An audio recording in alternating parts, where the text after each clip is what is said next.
term mentioned in the Mishnah, chazzan HaKnesset. Who was the original chazzan of the Beit HaKnesset? The Mishnah explains it was a man who would see to it that the chairs would be put out, that the Sefer Torah would be positioned at the right place, the bimah would be standing there waiting for the services to take place, and everything would be running smoothly. The ancient chazan was actually a hybrid of a gabbai and a shams, because he would oversee everything that was happening in the community. Hence chazan, the person who sees what's taking place and looks after the community. In the Gaonic age between the 7th and the 11th century, there were two significant developments.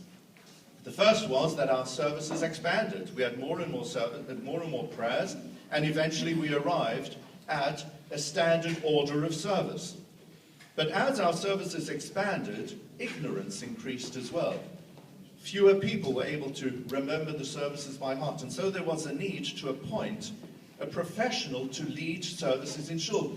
And who were the natural people to look to? The chazan, the person who put out the chairs, the person who called people up to the Torah. They were the most knowledgeable. They knew the shul and its congregants inside out, and they were the obvious people to turn to. So therefore, the chazan became the person to lead the service. And as time went on, those who led the services were known as chazan for this historical reason. But I think that there's a powerful message here, because our chazanim need to be individuals who are in touch with the community. I don't expect our chazanim to put out the chairs, but I do expect our chazanim to be familiar with members, to be part of their lives. If possible, to come to shul for Shachrit, Mincha, Ma'ariv on weekdays, if it's practically possible for them. Because once you are part of a community, the community appreciates you, loves you, looks up to you, and when you're on the bimah davening for the community, they will welcome the role that you play. And then the third term, which is probably the most significant of all, it is shaliach tzibur. You're the representative of the congregation. Shlucho shel adam kamoto, says the Talmud.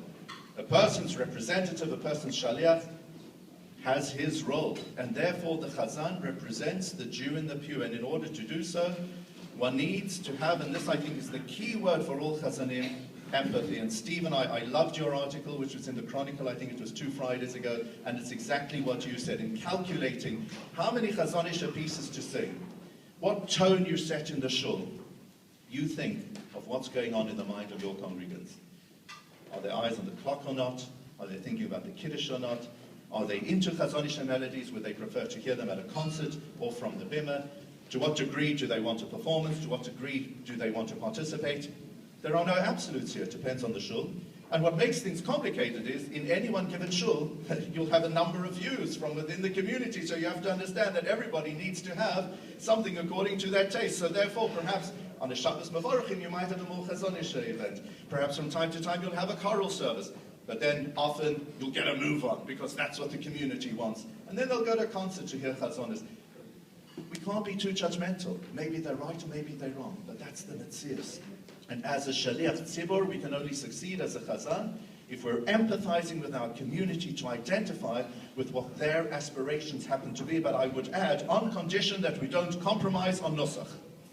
Nusach is being lost in the Jewish world in a very tragic way. And even though you might daven on the odd occasion a bit more quicker than on other occasions, it should never be through sacrificing Nusach. Nusach is so important, and we have to guarantee that the traditional melodies and ways of leading a service will be preserved, please God, for the generations to come. So I therefore want to thank all the chazanim here, those within our communities in the UK and from abroad.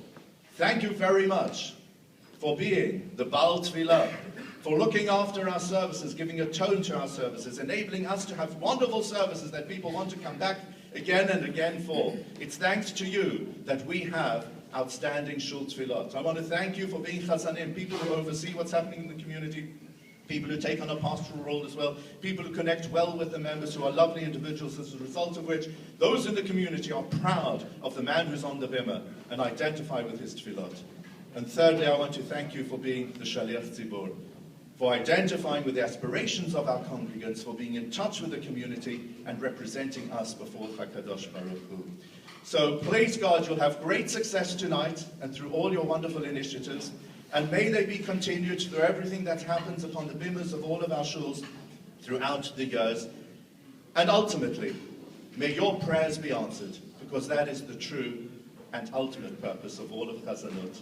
That HaKadosh Baruch Hu should be Shomea Tefillot Amo Yisrael Barachamim, to hearken to all the prayers of our Chazanim on behalf of our people with mercy for the sake of Am Yisrael in the future. I congratulate you for everything you are doing and you will do. I'm absolutely, totally behind you, and I would like to be a partner in all of your noble efforts.